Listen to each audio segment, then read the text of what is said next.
Pokemon fans to the 2017 Pokemon Video Game World Championships here in Anaheim, California. My name is Duiha, and joining me on the desk at the first time this weekend, of course, the one, the only three-time world champion, Ray Rizzo. How was that? Dwee, that was a fantastic introduction, I gotta say. But it feels really good being up here for the first time today. I've been able to enjoy all these matches from the crowd. There's been so many really exciting matches. We've seen so many top players, so many up-and-coming players, so many great predictions, so many cool teams. I'm so excited to see what we've got coming up in this next match. Absolutely. I mean, this is the first time you've been on stage all day. You've been watching all the matches. I've been itching to get up here, Dwee. You've been waiting to analyze these games, with your expert knowledge. I mean, you're no stranger to the World Championships of Pokemon at all, because you not only won one championship, two championships, but 3 World Championships. Dude, I'm still hyping you up. Yeah, but that was quite a while ago. Now I'm just a washed-up commentator, but you are right about that. Yeah, and of course, the World Championships format has changed a little bit since you last won one. Now There's day 1 Worlds, now there's day 2 Worlds instead of our usual 2-day tournament. We are getting ready to get started here in round 6 of day 1 of the World Championships, and oh boy, we've already had, obviously we've already had players qualify for day 2 of the World Championships through being dominant all season long. We've just watched a couple players move on as the first players to move on through day 1 of the World Championships. So now we are ready for another match where the players are trying to win and in, or if they lose, unfortunately, they'll have to play one more round and see if they can win that 5th and elusive match. Yeah, we're starting to get towards the end of day 1 where the pressure really starts to mount on these players. A lot of these players who are still in the hunt have 1 loss, maybe 2 losses, and they really need to win just 1, sometimes even 2 more matches to advance to that day 2 where you just start all over again tomorrow. So the pressure is going to be high in these upcoming matches, and the players are going to start to feel it.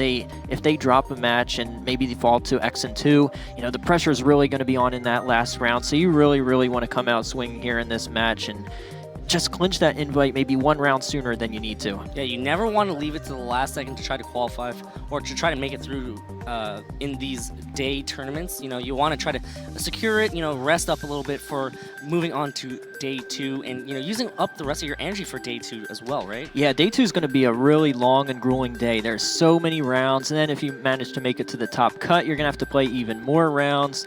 So really, the more time you get to rest here by qualifying for day 2 sooner, that's more time to just relax, get a good night's sleep, get some good food here tonight. Just enjoy your time, relax, and get ready for day 2. And of course, one of the great things about the World Championships of Pokemon, and I cannot stress it enough, is just the fact that you're here, you're hanging out with a lot of people that enjoy the game. I mean, Ray, you are obviously a celebrity, right? So, you know exactly how much of a great time it is. And we are ready now to get started here in round 6. 1 more win for either of these players, and they will move on to day 2. It is going to be between Justin Burns on your left versus Tsao Ming on the right. And this is going to be such a high matchup because Justin, multi-regional champion, Tsao Ming, I don't know too much about his past accomplishments, but, he is here, 1 win away. He is probably, I believe he's coming from the APAC region, which we don't get a lot of coverage of, so I'm excited to see how these 2, regions kind of match up against each other. Yeah, usually each region usually you settle on the same kind of Pokemon that are the strongest. Your Tapu Koko, your Arcanine, your Garchomp. Every region's going to be carrying those Pokemon. But some regions kind of have some special techs, maybe some specific Pokemon or move choices that they tend to favor that other regions maybe don't. So it's really exciting to see at Worlds every single year these clash of every single region, see what kind of metagame trends develop in each region, and then finally they all come and collide here at Worlds. And here we are ready to get underway here at the 6th round of the World Championships of Day 1. Justin Burns on the left. He is going to be running a team of Arcanine, Tapu Lele, Gyarados, Garchomp, Porygon 2, and Muck in its Alolan form. Tsao on the right with Gigalith, Kartana, Gyarados, Tapu Koko, Marowak, and a Pokemon that we haven't seen much of since the beginning of the format, a Pokemon that was very hyped up, Oranguru. Yeah, so Oranguru was very hyped up at the very beginning of the format when Sun and Moon first came out because of that move Instruct, which combined with a Pokemon like Gigalith or any Pokemon that threatens just a lot of damage, Marowak as well can take advantage of it, but mainly Gigalith because it gets Rock Slide. So Instruct's going to give it that double chance to flinch, which not only is that really beneficial to you, but Rock Slide itself does a lot of damage, especially coming from Gigalith, which has Sky High attack. It gets the same type attack bonus. So if you're able to set up the Trick Room for the Gigalith and manage to get off Instruct Rock Slides, you're in a really, really good spot. Not only that, Rock Slide's going to be doing good damage to two Pokemon that we clearly see that might be of interest for Justin to bring in the Gyarados and that Arcanine because of that Intimidate ability to try to mitigate the amount of damage that Gigalith is going to try to do. Exactly. I think Garchomp also is going to be pretty important in this matchup because it is good against both the Marowak and the Gigalith. Now, if Trick Room is up, Marowak, if it's not intimidated, a Shadow Bone plus an Instruct could be able to take out the Garchomp. But if you're able to intimidate that Marowak, and considering you do have two Intimidators on the side of Justin, that is definitely a way he can kind of handle these physical sweepers in the likes of Marowak and Gigalith. And we are ready now to get underway. Give it up for both of these players, Justin Burns and Tsao Ming. Gyarados and Tapu Koko are the Pokemon that Tsao decides to lead with. Tapu Koko and Muck are going to be the Pokemon that Justin decides to lead with.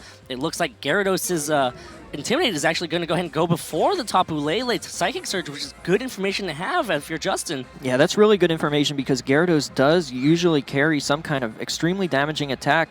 In this case, it might be something like a Z-Water move. That's going to do a lot of damage to Tapu Lele if it's carrying it. Tapu Koko, even in the Psychic terrain, can try and pick up a KO there if you double target the Tapu Lele. Of course, Muck did get intimidated, but it is still threatening either a lot of damage onto Tapu Koko with the likes of either a Poison Jab or a Gunk Shot, or it could go for a knockoff onto Gyarados. But of course, if Gyarados is a Z move, that knockoff really isn't going to accomplish a whole lot. So you have to imagine you probably go after the Tapu Koko, but Tapu Koko also usually does carry Volt Switch, so you kind of want to go for damage on Tapu Koko, but then also cover in case it goes for a Volt Switch. Muck now going to switch out, going to go ahead and switch into Arcanine, going to use that Intimidate ability to intimidate that Gyarados. Gyarados is a fairly bulky Pokemon, does enjoy hitting on that physical spectrum. Of course, it does have access to Dragon Dance, but of course, it's going to slow it down in how much damage it can do, as Tapu Koko on Tsao's side goes for a Volt Switch here, going to hit into that Tapu Lele and go ahead and try to switch out, trying to, kind of reacting to that switch a little bit. That's one of the benefits of using Volt Switch or U-turn. So now Tsao trying to maintain momentum with a possible switch here. Yeah, it really lets you readjust. You've gotten to see the Arcanine come in, so now you can make more of a more informed switch in, and we see the Kartana come in, trying to take a Psychic attack from Tapu Lele. And Tsao now going to switch in the Kartana. Really interesting Pokemon to have come in, considering Arcanine was just on the other side of the field. Gyarados now going to go ahead and activate Waterium Z, going to go for a Hydro Vortex here, going to hit and do a good amount of damage. That Intimidate is going to mitigate the amount of damage that it could have done. It is going to hit the Tapu Lele now, going to go ahead and send it into a Spiral of Water, doing lots of damage, but Tapu Lele barely hangs on, as Tapu Lele goes for a Psychic, now boosted by that Psychic terrain, hitting that Gyarados. Gyarados gets one hit KO'd, massive damage from that Tapu Lele. Yeah, huge turn there. The Arcanine coming in with the Intimidate, saving Tapu Lele. That was huge. But also we did see, we mentioned before the turn started, how Gyarados was faster than the Tapu Lele, and you saw Tsao Ming go for that double target into Tapu Lele, knowing that he was faster and knowing that he threatened to knock it out with a double target. But that Arcanine switching really paid off here. Yep, Tapu Koko now switching in, going to go ahead and take away that Psychic terrain. The battlefield is no longer weird, but it will be boosting Tapu Koko's Electric-type attacks. Yeah, so Kartana, it does have to watch out for Arcanine. Depending on its moveset, if it has something like a substitute, that could be kind of neat because you could pick up a KO with Tapu Koko on Tapu Lele, have Kartana kind of stall, get a substitute up, and then in case Arcanine decides to predict a Kartana potential protect, you get a substitute up for free, but it all depends on if he has it, but instead we see Marowak come in. Kartana forced to switch out, going to preserve it for a little bit later, trying to deal with that Arcanine a lot better, but Justin seeing kind of right through that, going to switch out the Arcanine, preserving it for later, switching into Garchomp, which is a great Marowak counter. It's a revolving door of Pokemon, as Justin also switches out that Tapu Lele to preserve it. Going to go back into that Alolan Muck, so all Pokemon have been revealed now on Justin's side, as Marowak draws away a Lightning Rod because of the discharge here. So a little bit of synergy with that discharge, being able to bypass the Lightning Rod, does get a paralysis on Muck. Muck is not a speed Pokemon, but of course it is also now might not be able to move. Yeah, that's going to be pretty interesting because Muck does have a very favorable matchup here against Marowak. It can knock off the Thick Club if it gets a chance to, although now it may not even get the chance to. Of course, strong against Tapu Koko. But yeah, Garchomp, though, is in a great position. It's just the Muck isn't really, threatening a whole lot here because it's paralyzed, because it could get knocked out with a simple attack from Marowak. But since you have Garchomp covering for it, threatening KOs onto both of these Pokemon, if you're Justin, you have to like the situation you're in with Garchomp at full HP. Tapu Koko can't knock it out, even if it goes for a Dazzling Gleam, but it may be Specs, and it may not even be able to go for that. Yeah, that did do a lot of damage to that Muck in that Electric Train. Even Muck is a pretty bulky Pokemon. Marowak now forced to protect itself, not going to want to possibly take a very powerful ground-type attack. Oh! Look at that prediction. A Fire Fang into that Kartana slot. Kartana hangs on, though. Muck now going for a knockoff into that Marowak side, so good call right there from Justin. Just go for that Fire Fang.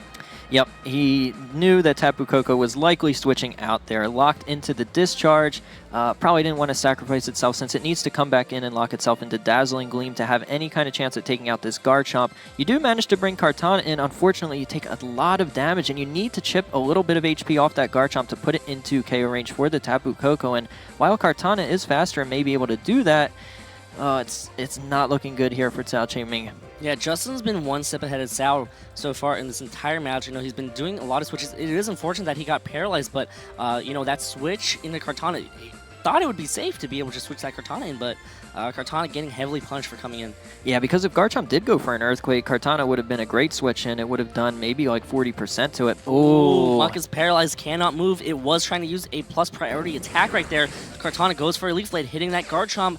It might get even KO'd from that. It does get KO'd from that rough skin recoil. So there you go. Kartana gets fainted there, only being able to get off one Leaf Blade as Garchomp now goes for an Earthquake, gonna hit the Muck as well, probably protecting that turn, hitting Marowak, hitting Muck, doing massive damage. Marowak hangs on, but KOs his own Muck. Yeah, that's brutal. Muck obviously going for a Protect there, but not able to pull it off thanks to the paralysis. And now Muck going for a Flare Blitz here, gonna do good damage to that Garchomp. Thanks to that Thick Club, does get the KO on that Garchomp. Of course, Rough Skin activates, but Marowak hangs on. That is huge, though, because you managed to pick up a KO onto Garchomp, which was Justin's key to trying to win this match. Now, Marowak does go down, and there's still a Tapu Koko in the back, but Garchomp would have been great against that Tapu Koko. Now it's gone. Even Muck would have been great against it, but it got paralyzed and knocked out by its own Garchomp. That's a really tough turn by Justin. It might have been a little risky because that's only a 75% chance of working. That's not great, but I don't know what else he could have done that turn, so you kind of had to go for it, I guess. And he still has Arcanine against Tapu Koko and Tapu Lele going to get the terrain out, so he's still in a great position here, but we know Tapu Koko has Discharge. Things can happen when you go for Discharge. There is one benefit of preserving that Tapu Lele from earlier, and that is going to be the fact that Tapu Lele takes away that terrain yet again, so the Discharge won't be doing as much damage. But with the Specs, with the chance of paralysis, Tsao still has an option. Yeah, the Specs are going to be big here. You're going to have to get the paralysis because a combination of Flare Blitz and Extreme Speed should be able to pick up a KO on Tapu Koko, but we'll have to see. Discharge comes out, does get the KO on the Tapu Lele as Flare Blitz right now from Justin's Arcanine, going to connect onto the Tapu Koko on Southside, does do a lot of damage right now, and, well, does the Arcanine have Extreme Speed? Yeah, that's also going to be really important because now Discharge actually gets an increase in power, exactly, because it's now a single target move. Yep, and here's the Discharge. Tapu Koko moves first. No Extreme Speed coming out. That is enough to make it. Oh! 1 HP! Justin's Arcanine hangs on with 1 hit point. Eats up its berry and now goes for a Flare Blitz, picks up the KO on Tsao's Tapu Koko. Huge survival right there. Even though it was single target, it hung on. Unbelievable. So close. Wow, 1 HP away from getting knocked out. Unbelievable. I was about to call that over, and then it just hung on. So Justin takes game 1 here. Yeah. Now, he was in a great spot a lot of the ways through that battle, but boy, was that nail-biting. But that was a very important piece of information that did get revealed that last turn. This Arcanine has to be lacking Extreme Speed, otherwise it would have gone for it to try and pick up that KO onto Tapu Koko. So that could be some important information here heading into Game 2 and potentially Game 3. Yeah, and if only the terrains played out just a little bit more in Tsao's favor. And that's one of the great things about this game, right? Things that you do a couple turns before could end up having a big impact on the end game as well. Not just moves that actually are turn-based, like Trick Room or Tailwind, but itself, like how you preserve your Pokemon and how they switch in. So, Justin kind of took advantage of that. Now going into team preview for Game 2, Tsao's going to have to make slight adjustments here. Yeah, though I don't know if he really needs to adjust too much from the team preview perspective, because he was in a great spot there. If Kartana didn't get Fire Fanged, if he maybe played the field a little bit differently than he did, he might have been able to kind of maneuver himself into more favorable positions each turn. So I think the 4 he brought could definitely work again if he brings him and just plays it a little differently. I don't know if he needs to go for a Trick Room mode, especially against double Intimidators, which are going to weaken Gigalith and Marowak. You've even got Muck, which is going to be tough to deal with. So I don't know if you need to go for the Trick Room mode, but at least play a little bit differently with the 4 that you bring. You might want to preserve your Hydro Vortex just for a little bit longer. You know, we saw that Justin was very smart about his switches, switching that Arcanine, got the Intimidate off, and really preserved that Tapu Lele for later on. So, which ended up being key. And it looks like we're ready now to get underway here in Game 2. Tsao going to lead with Tapu Koko and Oranguru. You know, might go for the Trick Room mode now, as Arcanine and Tapu Lele are the leads that Justin decides to go with. Yeah, and another good lead here for Justin. He's going to get that Psychic Terrain up. Tapu Koko is not going to be able to threaten a ton of damage, though it is Spec, so it's still going to do a decent chunk. But in return, you're going to threaten a whole lot of damage. You can either try and double target the Tapu Koko slot and either take out Tapu Koko if it decides to not Volt Switch, or if it decides to Volt Switch, try and KO whatever comes in. So either have that choice or go after the Oranguru if you just want to prevent Trick Room up. But if you're comfortable playing inside of Trick Room, depending on what Justin has in the back, maybe just go for the knockout on the Tapu Koko slot, knowing that it's Specs, knowing it can't protect, and knowing that no matter what comes in, you're going to be able to KO anything on the team if you just double target that slot. Absolutely. You know, maybe this is a turn where Tapu Koko decides to go for Volt Switch, try to set up the Trick Room mode, maybe send it in Gigalith at this moment. Tapu Koko does go for that Volt Switch, hitting into that Tapu Lele slot. Going to do decent damage there, and now Tsao's going to get to react to the leads a little bit better with a momentum swing, and here comes the Gigalith, and here comes the Trick Room mode. Yeah, it'll be really interesting to see what Justin goes for. Yep, the Sandstorm does kick up. Arcanine going for a Willis, but Gigalith dodges the attack as Tapu Lele now going for a Psychic. It is boosted by that Psychic Train, but Gigalith also gets a boost because of that Sandstream. All Rock-type moves get a boost, all Rock-type Pokemon get a special defense buff once it's operating in the Sandstream. Oranguru does take a little bit of chip damage, as each Pokemon will besides that Gigalith. So now it's time for some Rock Slide fun. Yeah, that's a really tough turn for Justin there, because that Will-O-Wisp would have really neutered Gigalith's offensive potential there. Nailing that switch and deciding to go for what we talked about on turn 1, just knowing that Tapu Koko can't protect, and you can just, no matter what comes in, or if Tapu Koko stays in, you would have been in a great spot, and unfortunately that Will-O-Wisp missed for Justin. Tapu Koko now switching out, Tapu Lele now switching out, wanting to preserve it for just a little bit later. Arcanine also using this turn to go for a Protect here, and this is a pretty good defensive play from Justin, as Gigalith goes for a Rock Slide here, going to connect onto Garchomp, which resists this Rock Slide. So, you know, not much damage at all, no chance of flinching since it just came in, as Oranguru does go into Instruct mode here and go for an Instruct to allow Gigalith to go for yet another Rock Slide. It is going to connect with the Garchomp, I believe. It does connect with the Garchomp, again, for minimal damage. Yeah, Garchomp is in a really good position right here against the Gigalith. Gigalith can't really pick up a knockout onto Garchomp, but I don't know what Justin's last Pokemon is. You don't want to switch in Tapu Lele here. Arcanine's getting threatened by Gigalith. It's going to be tough to see what he decides to bring in. If he brought Muck, I mean, Muck is going to be pretty key in this matchup. I don't know if you even want to risk Muck just taking a ton of damage, but you might have to, simply because Arcanine could also be crucial if there's something like a Kartana in the back. Muck's going to be good against Tapu Koko. It's a tough spot that Justin was put in. If Gigalith was burned right now, then it would be much easier to bring in Muck, because you're not going to get knocked out. Arcanine going for a switch here. Gyarados coming in. It is going to be that shiny Gyarados, which means that Justin actually has an option to go for a for a Supersonic Sky Strike if it still does carry Bounce. Gigalith now using Earthquake, so that Intimidate is going to be huge here, because that might put Garchomp just outside of range of 2 Earthquakes here.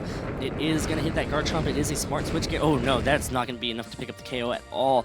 Oranguru going for yet another Instruct. Going to be able to allow Gigalith to go for yet another Earthquake, but again, that Intimidate also did well. And even without the Intimidate, that would have been it still would have knocked out Garchomp, but we see how big these double Intimidators are paying off for Justin in a way to deal with the Trick Room mode with fast Pokemon. Yep, and Justin's Garchomp now free to Earthquake, since Gyarados is a floating Pokemon. It is going to connect on the Gigalith and do about 40% to the Oranguru on Tsao side, so now Tsao losing one of the big Trick Room sweepers. Yeah, I think I would have loved to see the Rock Slide, though, because even if Gyarados is the one Pokemon that could have come in, which was extremely likely, so I think you have to go for Rock Slide. Even if it doesn't come in, I mean, Rock Slide plus an Instruct for another Rock Slide, you even have the potential to flinch Garchomp and threaten a ton of damage onto whatever that slot is.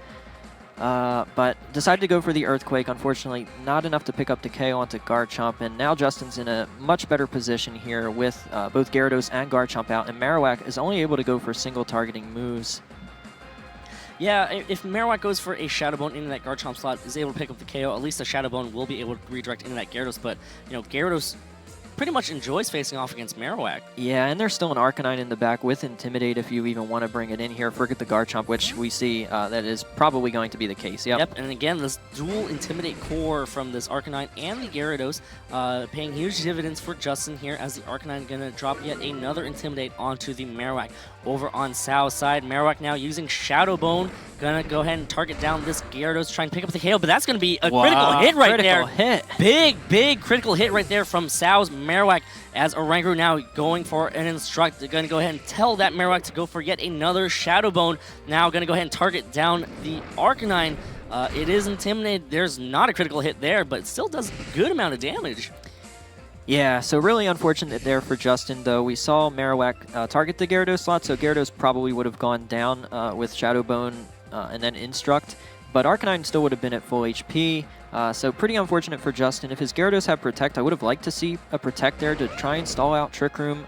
The longer you stall it out, the better shape you're going to be in, because you still have 4 Pokemon against 3. Your Pokemon are all faster, and Oranguru is getting very low, so once Trick Room ends, you can knock it out, prevent Trick Room from getting up again, and of course there's Tapu Koko in the back, but it is Specs, so if you have Gyarados and Garchomp both around at the same time, it can't go for an electric move, because then it's locked into it against Garchomp. If it goes for Dazzling Gleam, Gyarados doesn't really care about Dazzling Gleam, so... Arcanine, you mean? If Gyarados was still around. Okay, I mean, if it went for a Protect instead of just sacrificing it, then you could have kind of gotten yourself into a win condition there by keeping Gyarados and Garchomp around at the same time to clean up once Trick Room ends, but that's not the case now, so now you got to find another way to win if you're Justin, and that's still going to involve the Garchomp, I think. Arcanine using Protect here, and I believe Marowak goes for a Shadow Bone. It is going to go ahead and target down that Garchomp, though. That is going to be enough to pick up the KO. The Instruct will just go ahead and hit into that Arcanine Protect. I mean, that turn really came down to which Pokemon was going to Protect there. But, you know, Tsao, go ahead, targeted down the Garchomp, saw the bigger threat, and knocked it out as the Sandstorm subsides, and Trick Room will also return to normal. Exactly. Tsao did see that Garchomp was the bigger threat, so did go for that slot. So very smart by him picking up the knockout there on Garchomp. Though we do see Tapu Lele come out. It is going to be pretty close here, because you do threaten knockouts here. Tapu Lele should be able to pick up the knockout onto Marowak. What'll be interesting is, can Arcanine pick up the KO onto Oranguru with a Flare Blitz? And then is Justin going to have enough to be able to deal with that Tapu Koko? Yeah, because Tapu Koko can come in and discharge in electric terrain. That should be enough to pick up the KO on Tapu Lele. Even though Tapu Lele has massive special defense, that should still be enough. So Tsao is in a great position to take this game, no matter what happens to both the Oranguru and the Marowak. Yeah. Although Arcanine, maybe if Flare Blitz gets it low enough to heal back up with a Bury, that could be a win condition. Marowak now using this turn to Protect, not wanting to lose both his... Tsao not wanting to lose both of his Pokemon this turn, as Arcanine going for the Flare Blitz here, connecting onto Oranguru, and picks up the KO easily. That should be enough recoil to activate the Berry on Arcanine, but of course, you know, now when the Tapu Koko comes in, that discharge is going to be boosted by that electric terrain, and that's a 1.5 times boost. Yeah, so that's going to be the key part. Can Tapu Lele take a discharge in electric terrain from Specs Tapu Koko? Ooh, I don't know if it can, but it's all going to depend how that Tapu Lele was trained by Justin. Yeah, and, you know, we've seen that Tapu Lele is a bit slower than usual. Could be invested in bulk or could be invested in raw power. Yeah, there we go. Yeah, but it is threatening a lot of damage now. Unfortunately, it doesn't have its terrain anymore, so it'll be close to see if it can pick up a KO onto the likes of Marowak or Tapu Koko. If it has something like a Choice Specs, then it's still threatening a ton of damage, even outside of its terrain. But the big question is going to be, can it take a discharge at this low HP? I don't think it can, but if it's trained really bulky, maybe it can. We'll have to see here. Arcanine protecting itself, not wanting to give away a full power discharge here, although it may not have been anyways because Marowak would still be out on the field. Lightning Rod boost is irrelevant. Here it comes. The discharge connects onto Tapu Lele. Does Tapu Lele hang on? Tapu Lele does not hang on, and that should do it here for Game 2, and I guess we're almost ready to jump into Game 3. Yeah, so we actually saw the Trick Room mode work for Tsao this game, although I definitely thought Justin had some chances there to really kind of clinch the win if he maybe played things a little bit differently. If he conserved the Gyarados and the Garchomp, I think he would have been in a great position to take this game. But then you can also say, well, if Tsao went for Rock Slide instead of Earthquake, he would have been in a great position to take that game. So it really could have gone both ways. Of course, even the Will-O-Wisp onto Gigalith. Missing, yeah, that was huge. Yeah, so if I'm Justin, I don't really know if I have to make that much of an adjustment. With the team. Maybe Muck, more of a focus on Muck because he decided not to bring Muck, and it's good against the Trick Room mode, but after seeing Earthquake on Gigalith, maybe not so much anymore. But it is very good against the Oranguru, against Tapu Koko, against Marowak, if it can attack before Marowak. Otherwise, it's just going to get KO'd most likely by a combination of Flare Blitz and Instruct, but yeah, it'll be really interesting to see what Justin does to adapt. I don't know if he really needs to too much. Perhaps Porygon 2 is an option to try and reverse Trick Room. Or, you know, even though Gigalith does have access to Earthquake, you know, it is not a same type attack boosted Earthquake, so it won't be doing as much damage. Exactly. Once it gets intimidated, its Earthquake really isn't going to be doing a whole lot. Yeah, as long as it can deal with that Gigalith, then really Muck has free reign. I mean, looking at the composition of Tsao's team, you have Marowak, weak to knock off, you have Tapu Koko, weak to poison, and even Oranguru. You know, you don't want your Oranguru to get knocked off either. That's going to do a lot of damage. Yeah, and a lot of Mucks carry Flamethrower, so if you have Kartana too, that's risky in against Muck. So it'll be... I think Muck could definitely be a good pick. It's just... if Trick Room gets up and Marowak ends up slower than Muck and Oranguru ends up slower than Muck, you could try and pick up the KO onto Muck with a combination of Flare Blitz and Instruct or Boomerang and Instruct, depending on what HP Muck is at and if it still has its Bury, of course. But I still like Muck in this matchup if you want something to go up against the Trick Room mode. Yeah, and Tsao now really thinking hard about what to do. Justin's already locked in his team, and here we are, Game 3. Winner of this game will move on to Day 2. You know, a Day 2 invite is something that a lot of players vie for. Not all players will be able to get Day 2 invites, and it's such an achievement, in my opinion. I'm not saying Day 1 invite's already an achievement in its own for being able to compete well all season, but you know, that Day 2 invite, that just puts you one step closer to the World Championship. Yeah, you're going up against the best in the world here in Day 1, so just managing to advance to Day 2 is a huge accomplishment. And here we go. It's the exact same leads as the last game. Tapu Koko and Oranguru leads for Tsao, Ming. And Justin going to go ahead and lead with Tapu Lele and Arcanine. Again, that Arcanine is going to be moving before that Tapu Lele, so, you know, this does give Tsao the exact same option. Volt switch out, go into Gigalith. But you risk a Will-O-Wisp again. We'll see if Justin also maybe wants to adjust. I don't know if that Tapu Lele ends up being Specs. Does a combination of Specs, Moonblast, and Flare Blitz KO Oranguru? I don't know. That's something Justin would definitely know. But again, just targeting that Tapu Koko slot might be a lot safer because you can take out either Tapu Koko or whatever comes in, or almost, if it's Gigalith, almost take it out and burn it if your Will-O-Wisp hits. So I think targeting that Tapu Koko slot with both Pokemon is a little bit safer. It always is going to result in a good outcome, unless, like we saw last game, Will-O-Wisp misses. But even so, Justin still almost brought that game back. So I think just doing the same thing again is going to pay huge dividends. Yep, and of course, you know, it's going to go down towards the mid-game where Justin kind of faltered once the Trick Room mode came up. Tapu Lele switching out instead. Garchomp going to come in, exert a lot of pressure, maybe blocking a possible Volt Switch in that slot, but instead, Tapu Koko goes for a Discharge, not affecting the Garchomp. It is going to hit the Arcanine. Going to do decent damage, about 40%, as Arcanine now going for a Flare Blitz here. Going to connect onto the Oranguru slot, doing some damage. That's a lot of damage with the critical hit right there. Arcanine taking a lot of damage because of recoil, and now Oranguru setting up the Trick Room. So now the Trick Room sweeper is not in for Tsao. That's huge because now Tsao has to spend a turn of Trick Room readjusting his board position. Oranguru, that critical hit, did massive damage. So now Oranguru may even get KO'd before the Trick Room Sweepers end up coming in. Garchomp and Arcanine are both going to outspeed Tapu Koko. Tapu Koko can't protect. It has to switch out or risk getting knocked out. This is a really good position for Justin. Yeah. I think that switch into Garchomp, clearly he was trying to lock Tapu Koko in thinking it would go for a Volt Switch, but instead Tapu Koko voluntarily decided to just stay in and discharge. Tapu Koko using its... oh, that's right. Instruct will still allow Tapu Koko to go for a possible discharge here. Tapu Koko does go for the discharge, and of course that should be enough to pick up the KO, so smart from Justin to realize my Arcanine is threatened to be KO'd. I'm just going to go ahead and go for well, never mind. Arcanine hangs on. It's the master of hanging on to take 3 discharges, now maybe even 4? It's going to be close. Garchomp using Earthquake, it's not going to matter because Arcanine is just going to go ahead and get KO'd by the own Earthquake, but that is going to go ahead and knock out 2 Pokemon on South side. And now Justin Burns has 2 more Pokemon on knockout to try to move on to day 2. Yeah, really, really good position there by Justin. Guaranteeing the KO onto both Pokemon there with the Earthquake. It's going to be really tough for Tsao here because Garchomp is in at full HP, and the Trick Room Sweepers we saw just didn't have what it took to really deal a whole lot of damage to Garchomp, especially if Gyarados is in the back, you know, to provide Intimidate. And then you even still have Tapu Lele at full health in the back if Trick Room is able to expire by the time it comes in, and there is the Gyarados. So this is looking really good for Justin. Yep, Gyarados going to drop another Intimidate on to, well, both Marowak and Gigalith. I believe a combo of Rock Slide and Shadow Bone should still be enough to pick up the KO on the Gyarados, but that Garchomp on the other side, free to Earthquake, so you're going to have to rely on some flinches if you're Tsao.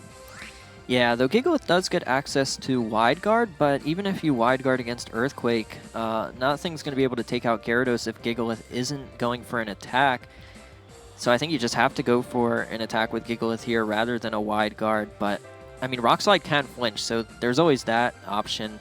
You either if it's Z move, you can go for the KO onto Gyarados, but if Gyarados just protects, I mean, then Garchomp's getting off a free Earthquake. So it's really tough here for Tsao. Yeah, you're either fishing for the critical hit on that Garchomp Shadow Bone, or you're fishing for that flinch. Yeah. So it's a game of odds right now. Yep, and the odds are definitely in Justin's favor at this point, but as we've seen in both of the previous matches, it's never over. Gigalith now using Rock Slide, going to connect on Gyarados and Garchomp. You can see the look on Justin's face. Are his Pokemon going to be able to move here as Marowak goes for a Shadow Bone, going to connect onto that Gyarados and pick up what I believe is going to be the KO. It is enough to pick up the KO, and now Garchomp is going to be able to go for an Earthquake. It goes for an Earthquake, does not flinch at all, doing massive damage here. Gigalith does have a high physical defense stat. Marowak hangs on, Gigalith hangs on, but another Earthquake will be enough to pick up the win here for Justin. Yep, and Tapu Lele is going to come in the back. Both Pokemon are getting very low, and both Tapu Lele and Garchomp have access to double targeting moves, spread moves, in the likes of Dazzling Gleam and Earthquake, should they end up needing it. Of course, Gigalith does always have the potential to have Wide Guard, so that would be a little risky to go for that, but Justin's still in a very, very good position. I think if you're Tsao, you're still fishing for the flinches with that Rock Slide. Yeah, I think if you're Justin, you really don't want to lock yourself into a spread move. Definitely not because of the threat of Wide Guard. Yep, there it is. Gigalith now using Wide Guard here as the Marowak goes for a Shadow Bone, gonna hit that Tapu Lele. Again, this could be a bulkier Tapu Lele. Tapu Lele barely hangs on as Tapu Lele goes for a Psychic here, gonna connect onto that Gigalith, doing enough to pick up the KO, and you know, a couple more turns of sand will mean. Oh, Justin goes straight for a Dragon Claw. No need to risk trying to play some mind games with that Wide Guard, and instead picks up the KO with a Dragon Claw. Justin Burns, congratulations. You've made it to day 2 of the World Championships. Yeah, very impressive showing there by Justin. He played great that entire match, and really, you can't blame Tsao for what he did on that last turn either. He hadn't revealed Wide Guard the entire match, so if there was any point throughout the entire match to use Wide Guard, it was then, when your opponent maybe is the least expecting it because you hadn't revealed it the entire set. Unfortunately, Justin just read that and didn't go for a riskier play like a Dazzling Gleam, like an Earthquake. Decided to just go for 2 single target moves, knowing that Tapu Lele would be able to hang on thanks to the Intimidate previously, and it did, and Justin sealed that up. Yep, and of course, you know, Tapu Lele barely hung on, so it must kind of be a bulkier variant. Of course, that Intimidate from that Gyarados landing onto both Gigalith and that Marowak paid huge dividends for Justin's side. A very well-constructed team, and of course, the way that he cycled his Pokemon in and out to be able to preserve those Intimidates for later on was just amazing. Yeah, really utilized the resistances that his Pokemon had very well, really utilized immunities, of course, utilized Intimidate, as well as the terrains. We saw Tapu Lele always being led and always getting off that Psychic terrain, and then in the one instance in Game 2 when Tapu Koko was able to get the terrain advantage, that was when Justin lost. So he managed his team and the positions on the board very well that entire set, and congratulations to him because he's moving on to day 2. Yep, I've seen Justin play. He's played on the regional streams. He was runner-up in Collinsville. He played in Madison. He was featured on the stream there. You know, he's always had such solid play, and you know, it's great to see that. You know, he's here now at the World Championships. Didn't make that big of an impact at the International Championships, but he's here now. He's made his day 2. Trying to add onto his resume, he has a regional championship from this year. You know, VGC 2017 has been a great year for Justin Burns, and he is now in day 2 of the World Championships. Of course, Tsao Ming drops to 4-2, but you know, there's still one more match, and from the way we've seen him play, from the way we've seen his team be constructed. I'm sorry, I was about to drop the word instruct from all the instruct that we saw. That's what I was trying to tell. Instruct, no. But he's tough. He's going to instruct his team to do well. Yes, yes, but he's definitely capable of it. His team was very well made, and he's a top player. So yeah, so it's exciting to watch all these players. You know, you saw the look of joy on Justin's face. You know, he was on one of the side tables during the previous round. I saw him leave the table. I walked up to him and was like, "Hey man, did you win?" He's like, "No." I was like, "Oh well, you know, good luck," because there's still more matches to be played, and here he is now, head held up high. Yep. You saw him get excited after he won that match. He knows this last round he doesn't even have to play because he's already qualified for day 2. So that's definitely a very relaxing feeling. He can go home, de-stress, and prepare for tomorrow. Yeah, and that's always one thing, right? I mean, what were you doing before your finals matches of each World Championships? I think you were. I was in Hawaii pool, right? and swimming in the pool. Yeah. So much for preparation. It's all about relaxation. That's it's all right. About getting your mind off of the game. Yep. I've said that many times before, coming from a former player, of course, coming from you as an actual world champion instead of like, you know, some random player like myself. So. Dwayne, you're an ex-regional champion. An ex-regional champion, Ray, that just doesn't quite have the ring that, you know, 3-time world champion has, but you know, Justin probably has more accomplishments than me, man. So, you know, that's why he's on That's the why field. he's here in day 2 and we're up here casting. Yeah. I think we might be jumping to another match, Ray. There's a lot of Pokemon action going on here. Don't you think? Yeah? I'm excited. Yeah? Yeah. Yeah? Let's see some more action, Dwee. Yeah. All right. Well, if we do jump to a third game, it will be between Kohei Sakurai of Japan and Cameron Jahadi, another former world champion. So we'll try to get that set up for you right now. But we've already seen Cam's on stream earlier. We did, and he won a very close set against Trista, I believe. Oh, here we are. We have there the, it is. we have just the match in time ready. for team preview. Yeah, all right. Cam's going to be running Garchomp, Salamence, Tapu Bulu, Politoed, Tapu Koko, and Metagross, a core that we've seen a lot growing in popularity. Kohei going to be running Tapu Bulu, Nihilego, Metagross, Arcanine, Porygon 2, and Araquanid, so a bit more hard Trick Room right there. Yeah, I'm liking the look of both teams. Both utilize Metagross, which is one of my favorite Pokemon, and both teams have a way to kind of boost its stats with the likes of Weakness Policy, not too, you know, pretty similar to what I used back in 2012 trying to power up Metagross. So I really like the looks of both of these teams. We knew coming into this tournament how Metagross was really, really on the rise, as was the likes of Salamence. So really excited to see what we see here in this matchup. Yep, so Arcanine and Porygon 2 are the Pokemon that Kohei decides to lead with. Gonna use its Intimidate ability. Porygon 2 does get a download boost. Unfortunately, I missed what download boost that was. Looking from the team, I kind of want to say it is going to be It has that chance to be in special attack because Tapu Koko and Garchomp both have higher base physical defense compared to special defense. But of course, depending on how those Pokemon are trained, they could be trained to be very specially bulky, thus giving Porygon 2 an attack boost. But looking at only their base stats, probably a boost in special attack, but we don't know for sure. Yeah. All right, so now getting underway here, Game 3, both players are also looking for that Day 2 invite that is so coveted.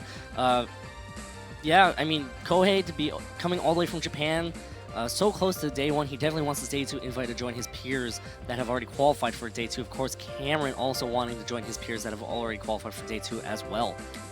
Yeah, it'll be interesting to see if Kohei does decide to go for a Trick Room mode with this team. He's brought the Porygon too, but Cameron also has some answers inside of Trick Room. I mean, Politoed's very bulky, Tapu Bulu's very bulky, Metagross is very bulky. While they aren't the slowest, they also aren't the fastest, and they're both known for their resistances, all their bulk. They're both, all three of those Pokemon are very good options inside of Trick Room. So, you know, if Cameron brought those Pokemon in the back, it is a little risky going for Trick Room, but seeing that you're already staring down a Tapu Koko and a Garchomp, this might be the turn to go for Trick Room, though. An Ice Beam might be a little bit safer targeting that Garchomp, thus you're kind of playing conservative, trying to save your Arcanine. So maybe an Ice Beam into Garchomp is a little bit safer. Arcanine switching out here, going to bring in the Tapu Bulu and change the terrain, taking away that boost from that Tapu Koko, as it looks like now we're getting ready to go underway here in the turn. Oh, Nature's Madness from that Tapu Koko, going to hit that Porygon too, a very bulky Pokemon, as it looks like now Cam's Garchomp is going to go for a Tectonic Rage here. Yeah, but it did get intimidated. Yeah, it did from that Arcanine before, so not sure if that's going to be enough to pick up the KO on the Porygon too, depending on how it is trained. So here it is, the Tectonic Rage going to go ahead and... Oh, it hit that Arcanine slot instead. Usually when you see a Nature's Madness, you double up into that bulkier Pokemon, but instead now this Tapu Bulu going to take this Tectonic Rage like a champion. Now Porygon 2 going to go ahead and move, going to go for a Trick Room and allow this Tapu Bulu to begin operating in its terrain. Yeah, that's big. You burn Garchomp's Z-move and you have grassy terrain that's going to protect Arcanine a little bit later. You're in a great spot here, threatening KOs onto both Pokemon. Tapu Bulu easily threatens a KO onto Tapu Koko with the likes of Wood Hammer. Porygon 2 threatening a KO onto Garchomp with Ice Beam. You're in a great spot here if you're Kohei. Yep. And, you know, Tapu Bulu's Wood Hammer is going to be doing so much damage. I mean... Yeah, the thing is, though, I think if you're Kohei, Porygon is just about at half. You know Garchomp probably isn't going to stay in, so maybe you want to go for a Recover. Seeing that it had Z-move, that means it probably doesn't have Poison Jab. Usually it's like the Assault Vest Garchomps, the Choice Scarf Garchomps that end up having Poison Jab, so you might be safe here to be able to go for a Recover, predicting Garchomp to either protect or switch out to get your Porygon back up to full HP. Yep, and it's all about maintaining your resources. Of course, Porygon 2 is a Pokemon that enjoys staying out on the field for a very long time. Of course, with that grassy terrain, going to be healing it. It's going to be staying out for a while. Tapu Koko switching out here. Going to go ahead and switch into the Metagross. Will be able to take grass-type attacks from the Tapu Bulu a lot better. Garchomp using this turn to protect here. Porygon 2 going to go ahead and make its move. It does go for an Ice Beam into that Garchomp slot. And now it looks like a Bloom Doom going to come out from that Tapu Bulu, boosted by that grassy terrain. Yeah, even though Metagross has massive defense and it resists this, I mean, Bloom Doom from Tapu Bulu in grassy terrain actually does a surprising amount of damage, even to Pokemon that resist it. So this should do, you know, just about half, which is actually significant damage because it's going to put Metagross into KO range from Arcanine later in the match. And Metagross, you don't really have much of a way to take it out with Porygon and Tapu Bulu, but that kind of damage is going to be able to allow your team to take out Metagross, not letting it get set up with its weakness policy. So Kohei is still in a great position there, even though Metagross came in on a resisted Z-move. I mean, that just did so much damage. Yeah, now this Garchomp can't protect, so it's going to be threatened by the Porygon 2 and that Tapu Bulu as well. Yeah, so Kohei, it's going to be interesting to see if he wants to keep Tapu Bulu in and double target that Garchomp slot, knowing that it can't protect, knowing that it's going to have to switch out or get KO'd, or if he wants to play it safer, because Metagross does threaten a Meteor Mash onto that slot. So I think I would just switch out Tapu Bulu. That's a lot safer, and Ice Beam should still be dealing a lot of damage, even if Garchomp switches out to something. Yep, Metagross now switching in, going to be able to deal with the Metagross on Cameron's side a lot easier. Metagross not wanting to take any risk and get KO'd just yet, protecting itself here, as Porygon 2 now using this turn to go for a recover and heal back to full health here. So, you know, if changing the order a little bit would have made this game a whole lot different. Yeah. Garchomp using Swords Dance here, going to boost its attack stat by 2 stages. Yeah, that was the turn you really wanted to go for Ice Beam because you know Garchomp had just protected. And the turn before was when you wanted to go for the recover because you knew none of the Pokemon had protected. They were both in KO range and both having KOs threatened on them. I mean, the turn prior was the time to go for the recover, not this turn when you had already burned the protect. it does pay off, though, for Cameron. He's able to get the Swords Dance off onto Garchomp. If he can stall out the remainder of Trick Room, 2 turns left. you know, he's going to be in good shape with his Garchomp. And depending on how the Garchomp is trained, an Ice Beam may not even be able to KO if it's a bulky Garchomp. Yeah, and you know, a lot of players do try to plan around Porygon 2 with their Garchomp training. You know, either training it so that it procs the attack boost, or training it bulky enough to survive an Ice Beam regardless. Now, Garchomp protecting itself this turn, not going to want to take an Ice Beam at all. And again, Porygon 2 hitting in that protect, you know, using the wrong turns. Oh, Hammer Arm miss. Yep. But Meteor Mash just missed from that Metagross. It's a missing turn here, so essentially Garchomp just can't protect next turn. Yeah, so now you definitely want to go for Ice Beam again on that Garchomp. The good side is Garchomp can't even go for an Earthquake because of that grassy terrain. It's going to reduce a lot of that damage. That Swords Dance will go for naught if it goes for the Earthquake. And Ice Beam still, you know, depending on how that Garchomp's trained, it may even still be able to pick up the knockout. And if you're that worried about it, you can just double target that slot with your Metagross and your Porygon. Yeah, absolutely, Ray. And here we go. Cameron now going to switch out the Metagross, not going to want to lose it just yet, as we have Cameron now going into Salamence, going to use its Intimidate ability and be able to take that Hammer Arm just a little bit better. Of course, that Clear Body ability by Metagross is so good because of the fact that it prevents it from being hit with Intimidates. As the Ice Beam now connects on to Garchomp, Garchomp barely hangs on. Nice big survival, as it looks like Metagross now going for a Zen Headbutt, doubling up into that Garchomp slot and picks up the KO. It is going to be some rough skin damage right there, but now this Porygon 2 is in better position to deal with that Salamence as well. Yep, that was a really smart play by Kohei there, double targeting the Garchomp, guaranteeing that you do pick up the KO onto that slot, because Metagross really isn't threatening you with a whole lot. Meteor Mash, I mean, while it's such a strong attack, it's not going to do that much to Porygon. It'll do maybe like 40% to it, and Porygon can easily take that. And if, you know, I would easily trade 40% of Porygon's HP to be able to guarantee a KO onto either Garchomp or deal a ton of damage to whatever comes in there. Yep, and the Grassy Terrain does dissipate. I'm going to correct myself. I believe Trick Room also expired as well, because that was the 5th turn after Trick Room was set up. So now it looks like the Salamence is going to be moving first. Yeah, which is actually big, because that would, it can go for a Bulldoze and trigger the weakness policy. However, you do risk triggering the weakness policy on the other Metagross, which is what's so interesting about these matchups. But if you do go for the Bulldoze, your Metagross is doing now upwards of like 80% damage to Porygon, and that's a lot of damage. But of course, a Hammer Arm from Metagross, as we did see at +2, would be able to take out Cameron's Metagross. So Bulldoze could be a little risky. Perhaps instead, I mean, do you even go for a Flamethrower and target your own Metagross and try and power it up that way? It looks like the Flamethrower is going to connect from Cameron's Salamence onto the Metagross over on Kohei's side. It is going to go ahead and activate that weakness policy and boost its attack stat by 2 stages. Special attack stat boost by 2 stages as well. Not going to matter too much, though, as now Metagross using Meteor Mash from Cameron's side, hitting Kohei's Metagross. Not very effective, just trying to do as much damage as possible. Now, the Hammer Arm at 2 stages of increased attack. Ooh! Metagross on Cameron's side barely hangs on with just a sliver of health, and it looks like the Porygon 2 on Kohei's side is going to go ahead and go for an Ice Beam onto the Salamence over on Cameron's side, and Salamence hangs on. Yeah, but this is a great spot for Kohei. He's already up 4-3. His Pokemon are very healthy. Metagross, it might even have access to Bullet Punch to be able to pick up KOs onto either of these 2 remaining Pokemon. You can even protect Metagross and try and set up a Trick Room with your Porygon. You're in a really good position here if you're Kohei. Absolutely, and you do have to watch out. Do you want to lose your Metagross right now, or do you feel like Metagross might come in handy for just a little bit later on? If it has Bullet Punch, I mean, either protect or just go for a Bullet Punch. Salamence probably isn't going to be able to protect if it has Assault Vest, but no, just targets Metagross. So yep, it does connect on that Metagross, and it looks like both players have actually already extended their hands. Cameron trying to maybe, well, I just don't think, I think Cameron thinks that he doesn't have it, and it looks like that's Dragon Pulse into that Porygon 2 slot. It looks like, you know, Cameron may have thrown in the towel, because Porygon 2 using its turn to set up Trick Room, and Tapu Koko's the last Pokemon on the side. So both of these Pokemon threaten KOs onto the remaining Pokemon, a simple Ice Beam onto Salamence, a Meteor Mash onto Tapu Koko, and that should seal it. Yep, and, you know, well played by Kohei to maintain his resources coming into Game 3. Obviously, we missed some information that was exchanged between the two players in between Game 1 and 2, which affected how players play.